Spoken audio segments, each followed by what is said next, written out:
Namaste, aloha. My name is Janapati Das, and welcome to my Srimad Bhagavatam course. We are beginning the ascent into, or I should say, the descent into this long and lengthy and wonderful and amazing pastimes of Sri Krishna, translated and purported upon by His Divine Grace A.C. Bhaktivedanta Swami Prabhupada, many volumes.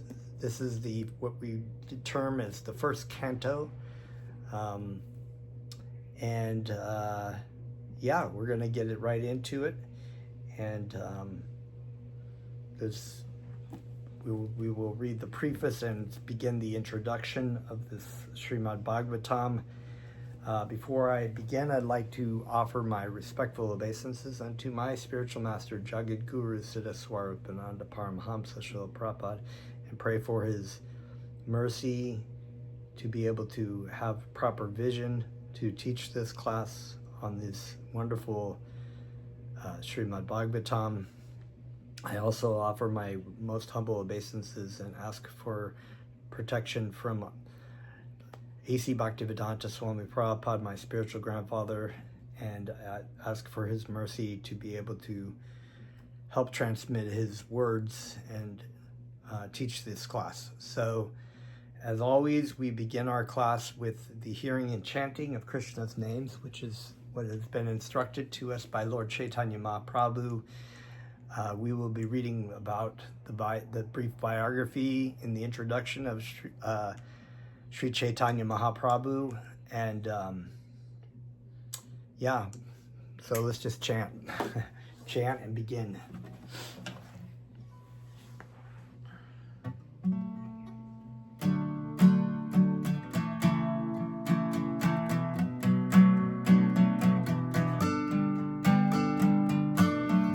Namasita Svarupananda Paramahamsa Namine Gorakaruna Svarupaya Krishna Prishtayate Namosita Svarupananda Paramahamsa Namine Gorakaruna Svarupaya Krishna Prishtayate Namosita Svarupananda Paramahamsa Namine Gorakaruna Svarupaya Krishna Prishtayate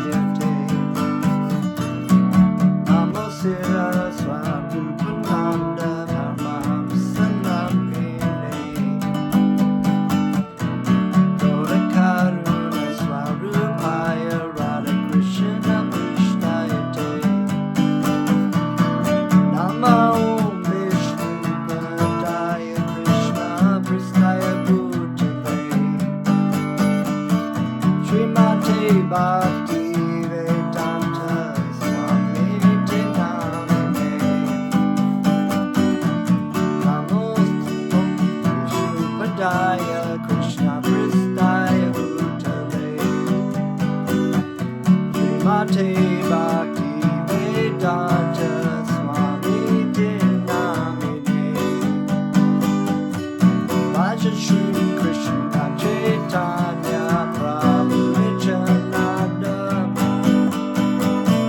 Sri Advaita Gadadhar Srivasade Gaur Bhakta Vrinda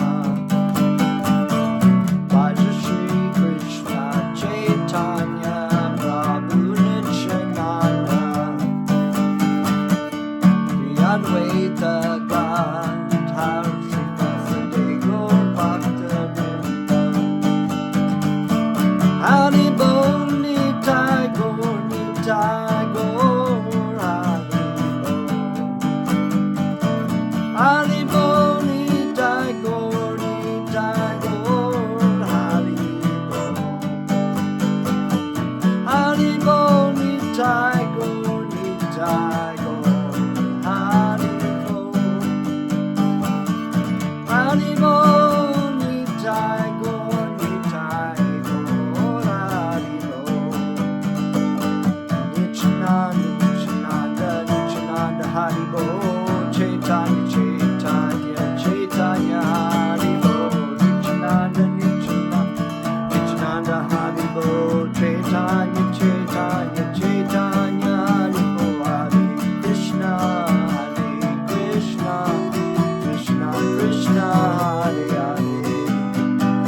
Krishna.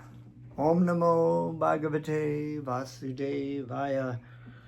I was born in the darkness of ignorance, and my spiritual master opened my eyes with the torch of knowledge. I offer my most humble obeisances unto him. So exciting. We are beginning the Srimad Bhagavatam. So we will start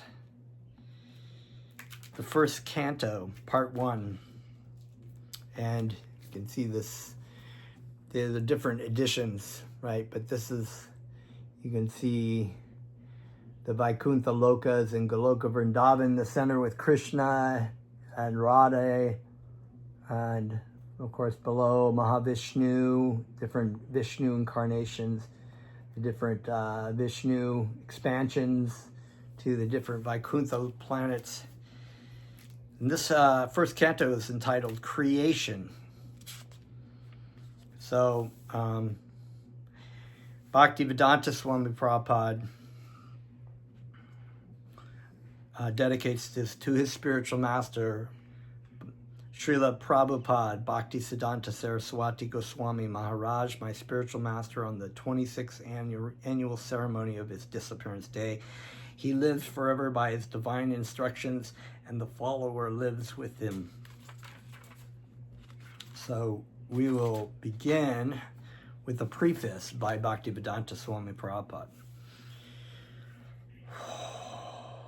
We must know the present need of human society. I love how these, some of these first sentences are like the catch, right? We must know the present need of human society. And what is that need? Human society is no longer bounded by geographical limits to particular countries or communities.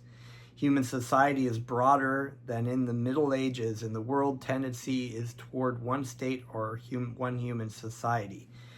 So this was said or written in just about, I guess you could say, 63 years ago, 1962, December 15, almost 63 years ago. 63 years, and since 1962, so much has happened, but even from the 20th century, so much technological change, so much change in the way we think. And here we are, 2025, we're in not quite December yet, but we're 2025, and so much has changed. We are changing so quickly in technology, the internet, and the use of cell phones and whatnot, computers, has basically unified the world through many different ways. Before it was, different technological, the plane and the boat and things like that. Nobody would ever, it was very rare for people to go from one place of the world to the other place of the world, or even, from 400, 500 years ago, people didn't even know much about what was going on in Africa. They knew a little bit about the places that were there because they knew the maps that Europeans had drawn up and whatnot. So the ideals of spiritual communism, according to Srimad Bhagavatam, are based more or less on the oneness of the entire human society, nay, of the entire energy of living beings. The need is felt by great thinkers to make this a successful ideology. And you notice that Bhaktivedanta Swami Prabhupada says spiritual communism. So we're not talking about material communism. We're talking about spiritual communism. And communism is a unifying, right? A community, one community. And here he's saying that this is a true linking of all living entities in their understanding of being spirit, soul, part and parcel of Krishna. The need is felt by great thinkers to make this a successful ideology. So this is where this will succeed, where material communism not only fails, it makes things much worse, usually, because the ideal, anyway, that's a whole nother thing we can get into. We'll continue here. Srimad Bhagavatam will need to Srimad Bhagavatam will fill this need in human society. It begins, therefore, with the aphorism of Vedanta philosophy, Janmadhyasya yata to establish the ideal of a common cause. Human society at the present moment is not in the darkness of oblivion. It has made rapid progress in the field of material comforts, education, and economic development throughout the entire world. So yes, I mean, with two major things, the introduction of agriculture in the world, and then the Industrial Revolution, which made things, people able to increase their economic development. But there is a pinprick somewhere in the social body at large, and therefore there are large-scale quarrels even over less important issues. There is a need of a clue as to how humanity can become one in peace, friendship, and prosperity with a common cause. Srimad Bhagavatam will fill this need, for it is a cultural presentation of the re-spiritualization of the entire human society. Srimad Bhagavatam should be introduced also in the schools and the colleges, for it is recommended by the great student devotee Prahlad Maharaj in order to change the demoniac face of society. Kamara achalet prajno dharman bhagavatan iha durlabam manusham janma tad api adruvam artadam. Srimad Bhagavatam, 7th Canto, 6th chapter, 1st verse. Disparity in human society is due to the lack of principles in a godless civilization. There is God, or the Almighty One, from whom everything emanates and by whom everything is maintained, and whom everything is merged to rest. So we finished the Sri Ishopanishad recently, and this was summarizing this first mantra, that everything animate and inanimate is owned and controlled by God.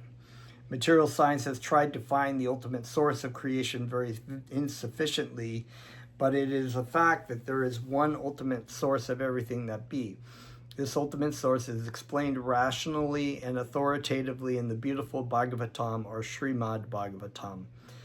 Srimad Bhagavatam is the transcendental science, not only for knowing the ultimate source of everything, but also for knowing our relation with him and our duty towards perfection of the human society on the basis of this perfect knowledge. It is powerful reading matter in the Sanskrit language, and it is now rendered into English elaborately, so that simply by carefully reading, one will know God perfectly well, so much so that the reader will be sufficiently educated to defend himself from the onslaught of atheists. Over and above this, the reader will be able to convert others to accepting God as a concrete principle. Srimad Bhagavatam begins with the definition of the ultimate source. It is a bona fide commentary on the Vedanta Sutra by the same author, Srila Vyasadeva, and gradually it develops into 9 cantos up to the highest state of God realization.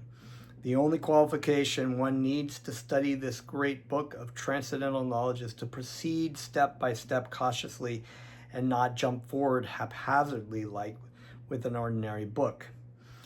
So this is an important point, and this is why when we read the Krishna book, Bhaktivedanta Swami Prabhupada didn't know if he could finish translating all the Srimad Bhagavatam, because he was already at a very old age.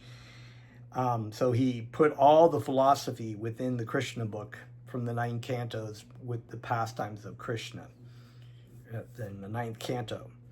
So this is, of course, is important as we're reading the Srimad Bhagavatam to not jump ahead, but to begin from the very beginning and work forward. And in fact, it's also instructed that it's sort of like in school you have like the bachelor's degree, the master's degree, and the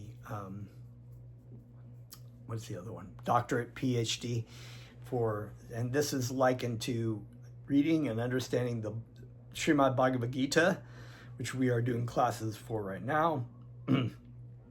Is like receiving a bachelor's degree, and then reading and understanding the Srimad Bhagavatam is like the master's program, the master's degree, and then continuing on to, which we hopefully will get to that eventually. That's another whole thing, is the Chaitanya Charitamrita by about Lord Chaitanya. Krishna Das Kaviraj. I was trying to think of the author. And that's like our doctorate or PhD. So we do, ideally, we work our steps that way. But in this Srimad Bhagavatam, we will start from the beginning and work our way through all the cantos. It should be gone through chapter by chapter, one after another. The reading matter is so arranged with the original Sanskrit text, its English transliteration, synonyms, translation, and purports, so that one is sure to become a God-realized soul at the end of finishing the first 9 cantos. So, as we've been going through the Srimad Bhagavad Gita, this has the, this one and also the Bhagavad Gita have the actual Sanskrit. I'm not a Sanskrit scholar, so I read the English transliteration, and I'm not even very good about that. They have Bhaktivedanta has broken that down about how to pronounce, but I only have very, very, very, very minuscule. Like I recognize certain characters, but that's about it. One day, hopefully, I'd be able to read and write Sanskrit, but who knows? It's not really that important. I mean, it's not important so you can still get the message of the Bhagavad Gita without knowing Sanskrit. But anyway, just a thing I like to do. Continuing. The 10th canto is distinct from the first 9 cantos because it deals directly with the transcendental activities of the personality of Godhead Sri Krishna. Sorry, so I said the 9th canto was Pastimes of Krishna. It's actually the 10th canto. The 9th canto has stories of Ramachandra. One will be able to capture the effects of the 10th canto without. One will be unable to capture the effects of the 10th canto without going through the first 9 cantos. So like I said, the Krishna book had all the philosophy of the 9 cantos in it already. The book is complete in 12 cantos, each independent, but it is good for all to read them in small installments, one after another. So Bhaktivedanta Swami Prabhupada did not finish all 12, but he got the main and most important of 10 cantos.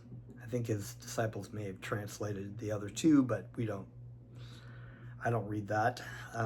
Must admit my frailties in presenting Srimad Bhagavatam, but still I am hopeful in its good reception by the thinkers and leaders of society on the strength of the following statement of Srimad Bhagavatam, 1st canto, 5th chapter, 11th verse. Tadvag vishargo janataga viplavo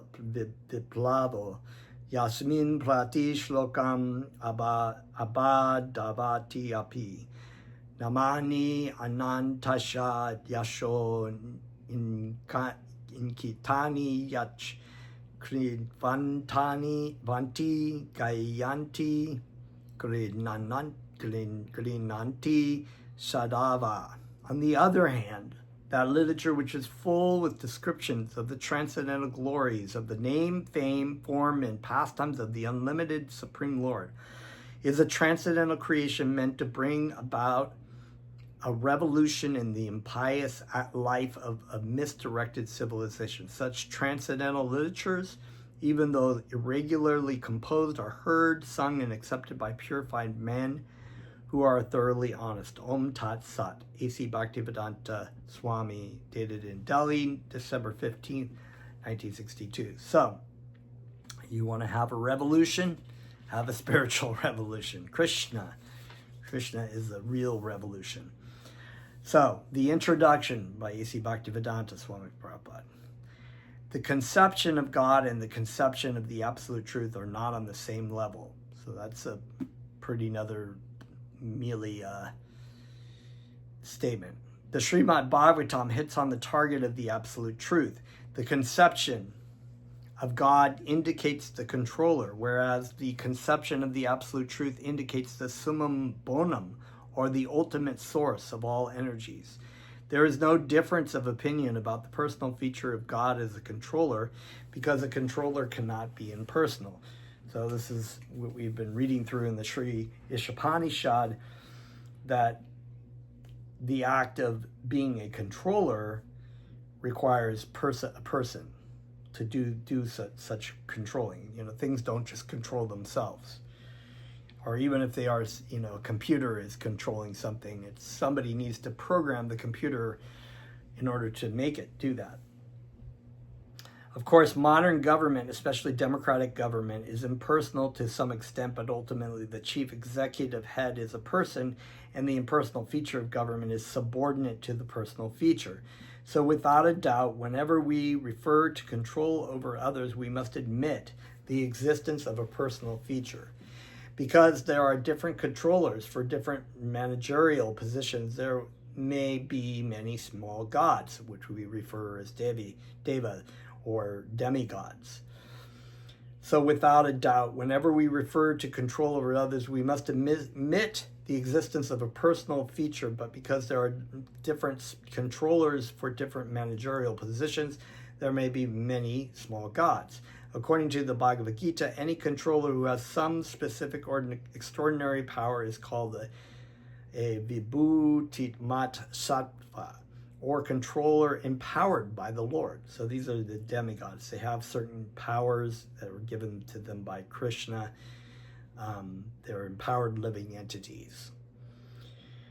There are many vibhutimat sattvas. Controllers are gods with various specific powers, but the absolute truth is one without a second. This Srimad Bhagavatam designates the absolute truth, or the summum bonum, as the param satyam. The author of Srimad Bhagavatam, Srila Vyasadeva, first offers his respectful obeisances unto the param satyam, absolute truth, and because the param satyam is the absolute source of all energies, the param satyam is the supreme person. So this is our prayer. It's the first line in the Srimad Bhagavatam, Om Namo Bhagavate Vasudevaya. And that, of course, is translated as, O my Lord, Sri Krishna, son of Vasudeva, O pervading personality of Godhead, I offer my respectful obeisances unto you. Okay.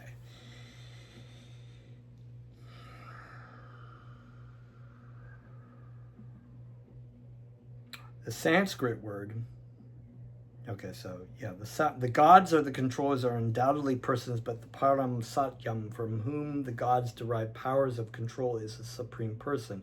The Sanskrit word Ishvara, controller, conveys the import of God, but the supreme person is called the Parameshvara, or the supreme Ishvara. So we have the certain controllers in the universe, and we have the supreme controller, Krishna being above all other minuscule controllers. The supreme person, or the Parameshvara, is the supreme conscious personality, because he does not derive any power from any other source. So,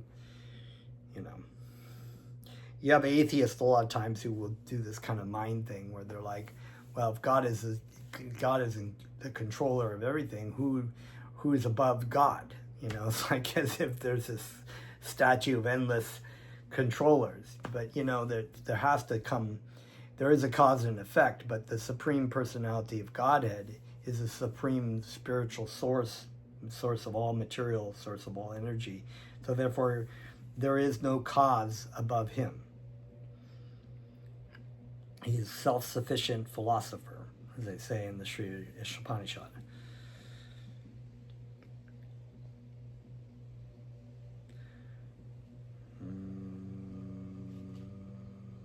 The supreme person, or the Parameshvara, is the supreme conscious personality. Because he does not derive any power from any other source, he is supremely independent. In the Vedic literatures, Brahma is described as the supreme god, little g, or the head of all other gods like Indra, Chandra, and Varuna. But the Srimad Bhagavatam confirms that even Brahma is not independent as far as his power and knowledge are concerned. He receives knowledge in the form of the Vedas from the Supreme Person who resides within the heart of every living being. That Supreme Personality knows everything directly and indirectly. Individual infinitesimal persons who are part and parcels of the Supreme Personality may know directly and indirectly everything about their bodies or external features, but the Supreme Personality knows everything about both his external and internal features.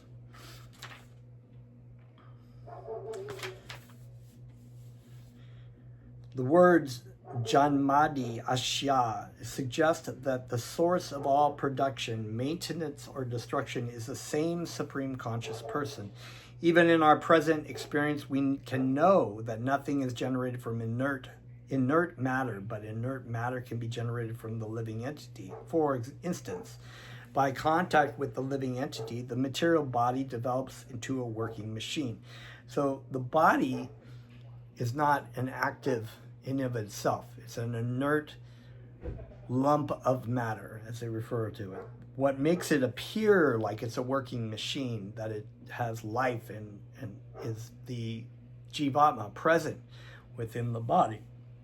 And all the energies, the subtle and gross physical energies, operate because of the presence of the living entity within the body. Men with poor fundamental knowledge mistaken the bodily machinery to be the living being, but the fact is that the living being is the basis of the bodily machine. I just watched this lecture by my spiritual master. It was entitled "Do You Really Exist?" And they were talking about these great so-called scientists. B.F. Skinner, who was a psychologist, his works went on to influence different things of thought, especially in my field of special ed. They do applied behavior analysis with the autistic people, and that came from B.F. Skinner. There was Francis Crick, the father of DNA, who also famously coined, they both coined that the body is just a self-working machine, and that there's actually nobody home. there's not really a self. They couldn't find a self in their studies, and they're correct. They will never find the self through mechanical or material means, scientific means of trying to dig through the brain, looking for some kind of person sitting. They're like, hey, that's me. I'm here, right here in the brain, and this is the person, right? They will never find it. So the conclusions that, like, say, Francis Crick and the yogi will also make the same conclusion, that you will not find this, there is no self within the material body that is material, that you can find through scientific purposes.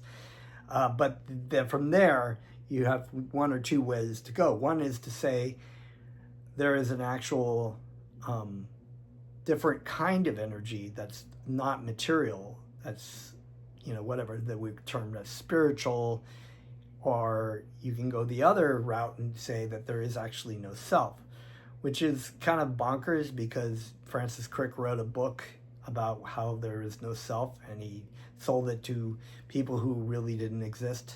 So the book didn't exist, he didn't exist. He's selling it to people who didn't exist, to try to persuade somebody who doesn't exist that nobody exists. So that's a problem philosophically. Why would you bother? Why would you bother? And this, unfortunately, a lot of times does lead to nefarious means by yogis and whatnot, who believe, that there is no self, so therefore we can do whatever we want. The world is our oyster, because it doesn't really exist. It's just a dream state.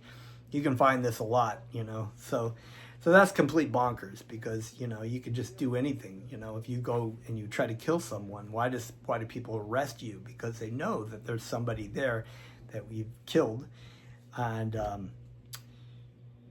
they have to be held accountable for that. Anyway, whole nother thing. So the bodily machine is useless as soon as the living spark is away from it. And this is seen scientifically, that once the body,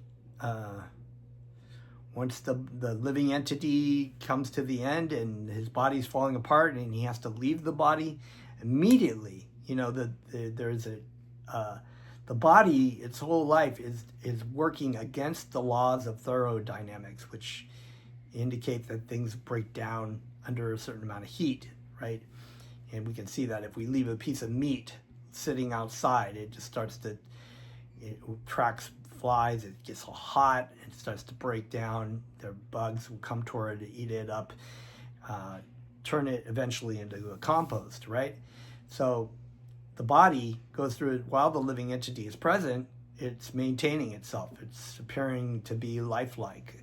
But once this living entity leaves that body, boom, immediately. And everyone knows if there's a dead body on the ground, it may be perfectly formed. There may be people like, it might be a beautiful woman with a beautiful body. And, before they were very attracted because they were attracted to the living entity present within the body.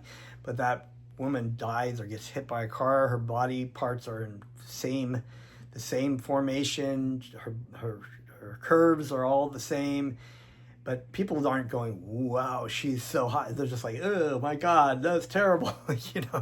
So the body, they inherently know that that the person is gone, but they still conclude this faulty information. So similarly, the original source of all material energy is the Supreme Person. The fact is expressed in all the Vedic literatures, and all the exponents of spiritual science have accepted this truth. The living force is called Brahman, and one of the greatest Acharya's teachers, namely Srimad Shankaracharya, has preached that Brahman is substance, whereas the cosmic world is category. The original source of all energies is the living force, and he is logically accepted as the Supreme Person. He is therefore conscious of everything past, present, and future, and also of each and every corner of his manifestations, both material and spiritual. An imperfect living being does not even know what is happening within his own personal body. So to think that you are the Supreme Person, but yet you're not even aware of the things that are going on in your body at all kinds of different levels. You may have some kind of mental concept, but you may have a problem with your body and you don't know what it is, so you have to go to a specialist. They have to do like x-rays and ultrasounds and whatever, that just to see whatever, the CAT scans and all these kinds of things to see inside your body. And then the doctor who has some kind of knowledge will have to figure out what exactly is going on. They may be really easy, it may not be so easy. People are not able to really predict that so easily. He eats his food, but he does not know how this food is transformed into energy or how it sustains his body. When a living being is perfect, he is aware of everything that happens. And since the Supreme Person is all perfect, it is natural that he knows everything in all detail. Consequently, the perfect personality is addressed in the Srimad Bhagavatam as Vasudev, or one who lives everywhere in full consciousness and in full possession of his complete energy. So Krishna, being the supreme absolute truth, is aware of all of his energies constantly. He is present within all of his energies, but also away. And this is where it is said in the Sri Ishopanishad that we've just read, that he is near, but he is very far away. He walks, but he does not walk. So all this is clearly explained in the Srimad Bhagavatam, and the reader has ample opportunity to study this critically.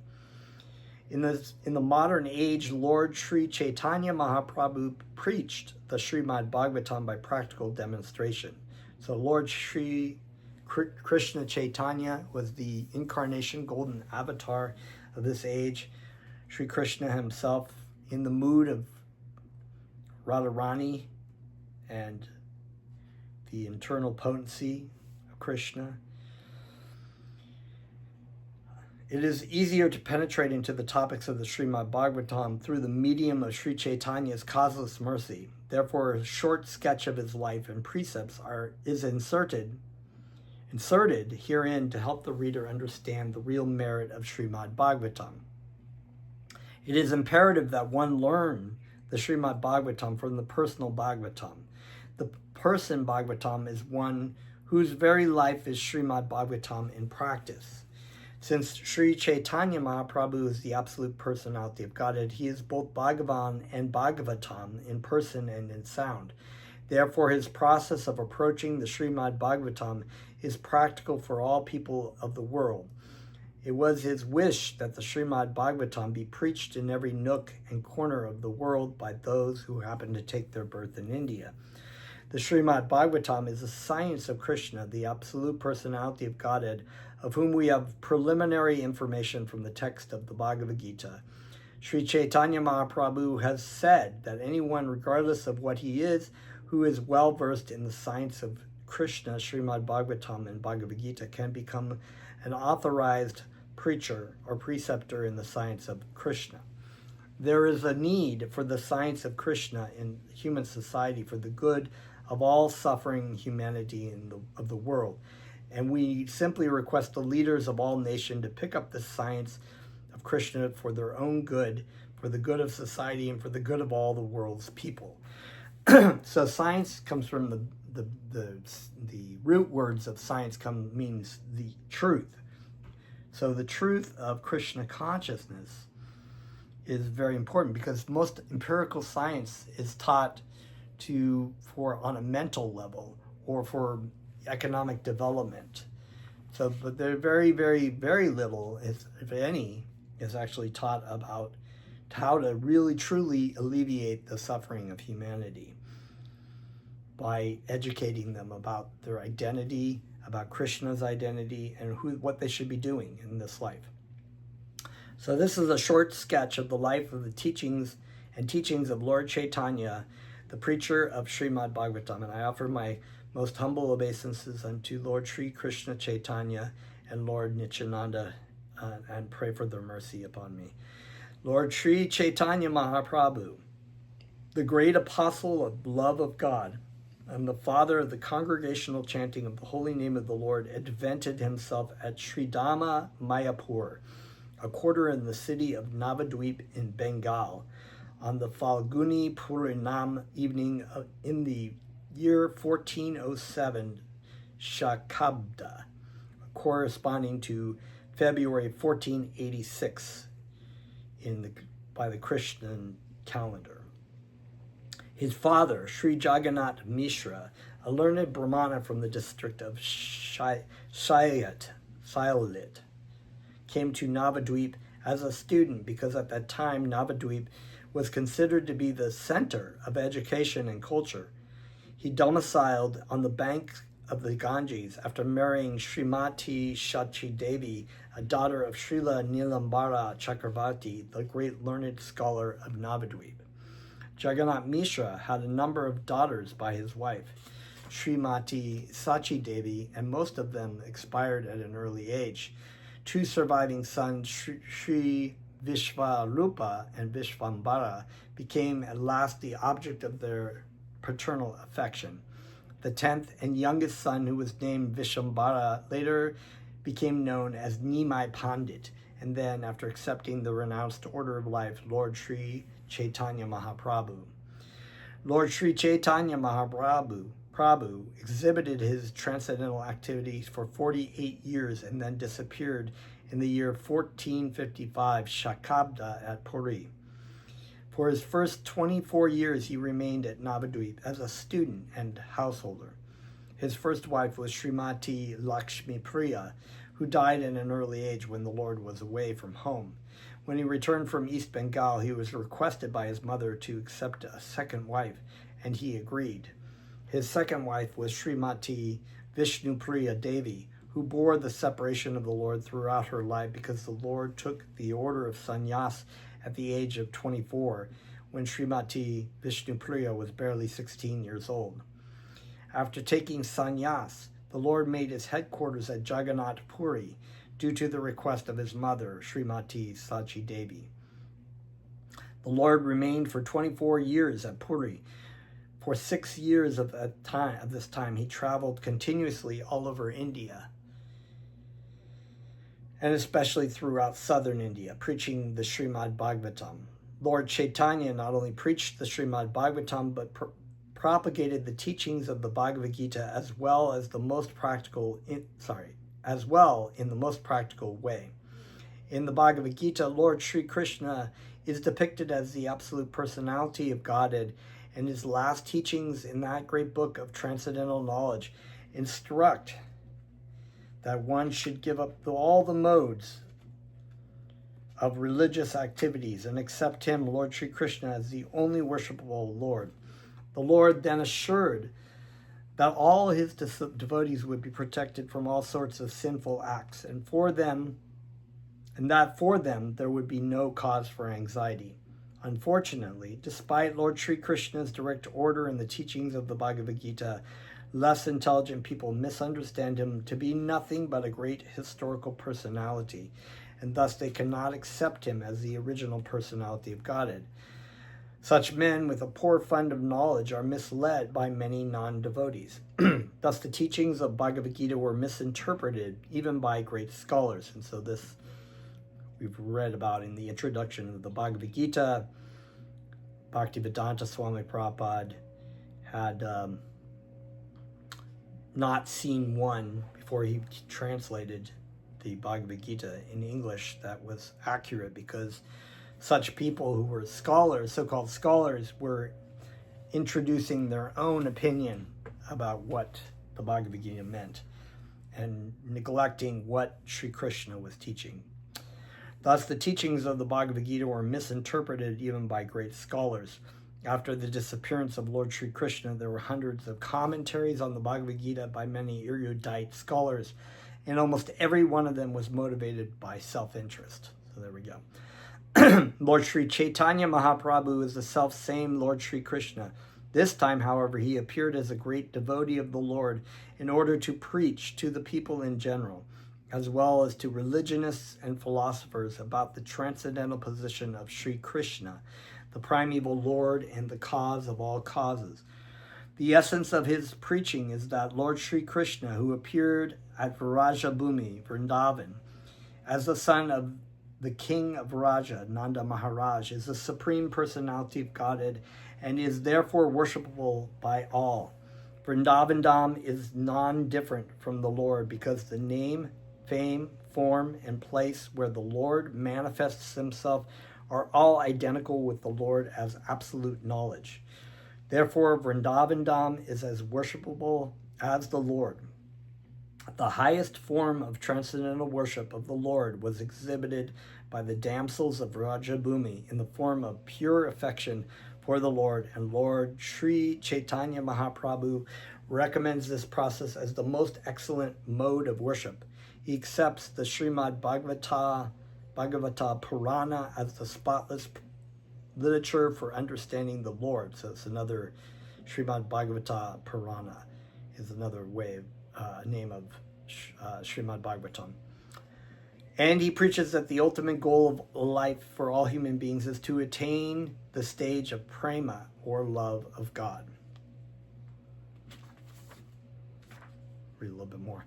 Many devotees of Lord Chaitanya, like Srila Vrindavan Das Thakur, Sri Lokana Das Thakur, Srila Krishna Das Kaviraj Goswami, Srila Kavi Karnapura, Sri Prabhu Dandanda Saraswati, Sri Rupa Goswami, Sri Sanatan Goswami, Sri Raghunath Bhatta Goswami, Sri Jiva Goswami, Sri Gopala Bhatta Goswami, Sri Raghunath Das Goswami.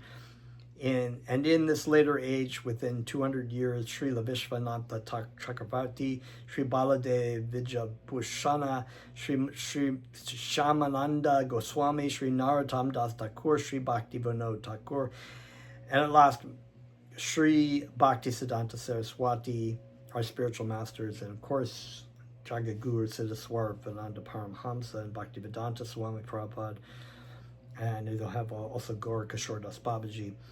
And many other greats and renowned scholars and devotees of the Lord have prepared voluminous books and literatures on the life and precepts of the Lord. Such literatures are all based on the Shastras like the Vedas, Puranas, Upanishad, Ramayana, Mahabharata, and other histories and authentic literatures approved by the recognized acharyas. They are unique in composition and unrivaled in presentation, and they are full of transcendental knowledge. Unfortunately, the people of the world are still ignorant of them, but when these literatures are mostly in Sanskrit and Bengali come to light the world, and when they are presented before thinking people, then India's glory and the message of love will overflood this morbid world, which is vainly searching after peace and prosperity by various illusory methods not approved by the Acharyas in the chain of disciplic succession. And by great fortune, Bhaktivedanta Swami Prabhupada brought so many of these literatures and the chanting of Krishna's names to the Western world, and we are so eternally grateful.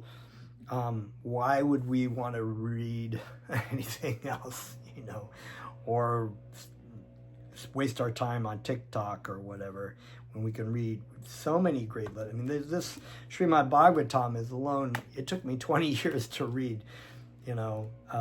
It's so jam-packed. You could study this your whole life and still never, or the Bhagavad Gita. You really should not be wasting your time reading anything else.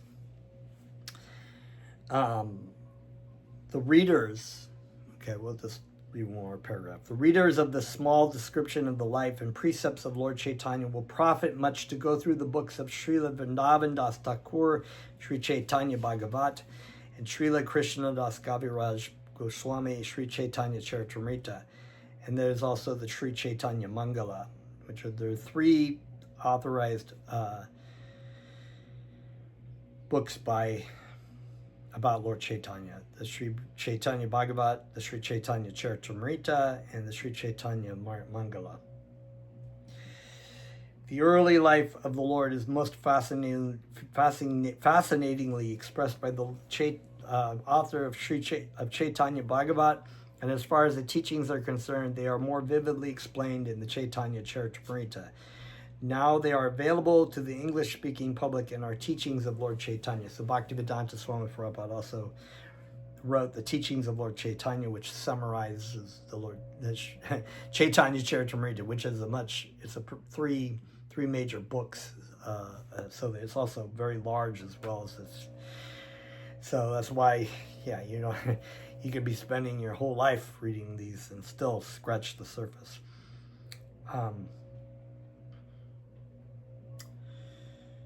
The Lord's early life was recorded by one of his chief devotees and contemporaries, namely Srila Murari Gupta, the medical practitioner of that time, and the latter part of the life of Sri Chaitanya Mahaprabhu was recorded by his private secretary, Sri Damodar Goswami, or Srila Swarup Damodar, who was practically a constant companion of the Lord at Puri. These two devotees recorded practically all the incidents of the Lord's activities, and later on all the books dealing with the Lord, which are above mentioned, were composed on the basis of Kadachas notebooks by Srila Damodar Goswami and Murari Gupta. So it's a good start. This is a pretty long introduction, so we may be doing a few classes on that. But for now, thank you very much, and Jai Shri Krishna, Jai Shri Prabhupada. Thank you.